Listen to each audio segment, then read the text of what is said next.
बोले श्री विष्णु भगवान की जय। वैशाख मास का तीसरा अध्याय। नारद जी बोले कि हे राजन, जो मनुष्य वैशाख मास में श्रेष्ठ ब्राह्मण को तथा धूप से थके हुए ब्राह्मणों को सुंदर श्रम नाशक पलंग या शैया दान करे व उस पर सुलाकर ठंडी ठंडी हवा करे, तो संपूर्ण धर्मों के साधन से उसका शरीर निरोग तथा कुंदन सा हो जाता है तथा सब पाप शांत हो जाते हैं। उसे संसार के जन्म मरण और वृद्धावस्था के कष्ट नहीं भोगने पड़ते। जीवन भर के अनजाने किए हुए पाप नष्ट हो जाते हैं। इस जन्म में सब सुख भोगने को मिलते हैं। कुल की वृद्धि होती है, बड़ी आयु होती है, यश और धैर्य मिलता है। उस धर्मात्मा के कुल में 100 पीढ़ी तक कोई अधर्मी नहीं होता। जैसे अग्नि के स्पर्श से कपूर जल जाता है, वैसे ही दान देने वाला अपार फल पाता है और पृथ्वी का राज्य भोग कर अंत में योगियों को भी दुर्लभ ब्रह्म पद को पाता है। वह मनुष्य 7 जन्म तक सदा सुखी, भोगी, धर्मपरायण और विजयी होता है। तत्पश्चात अपने 7 कुल समेत मुक्त हो जाता है।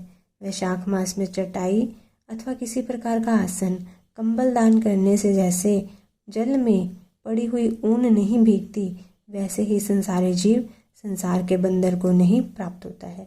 चटाई पर सुखपूर्वक निद्रा आने से दुख और परिश्रम दूर हो जाता है।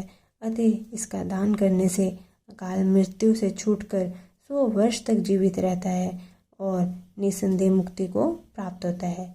जो मनुष्य धूप से व्याकुल ब्राह्मण को पतला वस्त्र देता है, उसकी आयु पूर्ण होती है और परलोक में परम गति मिलती है। कपूर भीतर की गर्मी को दूर करता है, अतः कपूर दान करने से मोक्ष मिलता है और दुख का नाश होता है। जो ब्राह्मण को फूल और कुंकुम दान करे तो सार्वभौम राजा हो और सब प्राणी उसकी आज्ञा में रहे। वह पुत्र और पौत्र आदि से युक्त होकर सब भोगों को भोग मोक्ष पाता है। चंदन सेवा करने से त्वचा और हड्डी का संताप तत्काल दूर होता है। अतः जो चंदन दान करता है वह तीनों तापों से दूर हो मोक्ष को पाता है।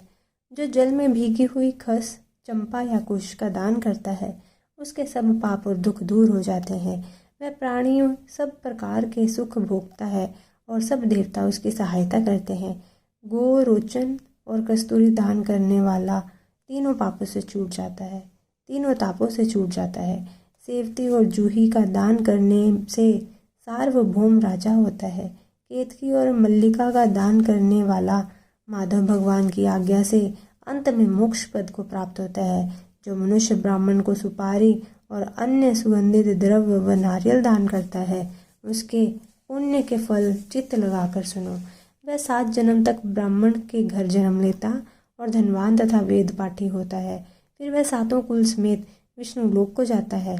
जो प्राणी विश्राम मंडल बनवाकर ब्राह्मण को दान करे और उसका पुण्य फल कहने के समर्थ नहीं, जो मनुष्य छाया मंडप बनवाकर भीतर बालू बिछाकर उसमें प्याव लगवा देता है, वह स्वर्ग लोक का स्वामी होता है। जो मनुष्य मार्ग में बाग बगीचा, तालाब, कुआं, बावड़ी बनवाता है, वह बड़ा धर्मात्मा होता है। वह सद्धर्म ही उसके पुत्र है। संतान 7 प्रकार की कही है। उत्तम शास्त्र का सुनना, तीर्थ यात्रा, सत्संग का फल, जलदान, अन्नदान, पीपल का पेड़ लगाना और पुत्र होना, ये 7 प्रकार की संतानें वेद वेताओं ने कही हैं। इसलिए संतान की इच्छा करने वालों को इनमें से एक कर्म अवश्य करना चाहिए। जो मनुष्य सुपारी, नागवल्ली, कपूर और अगर सहित पान देता है, वह निश्चय ही शारीरिक पापों से मुक्त हो धैर्य और लक्ष्मी प्राप्त करता है। जो मनुष्य वैशाख मास में तापनाशक छाछ का दान करता है, नींबू का रस और नमक डालकर अरुचि नाशक जल का दान करता है तथा गर्मी से व्याकुल ब्राह्मण को दही की लस्सी पिलाता है, वह विद्यावान और धनवान होता है। उसके पुण्य का फल कहने की मेरी समर्थ नहीं। जो मनुष्य चावल दान करता है, उसकी बड़ी आयु होती है।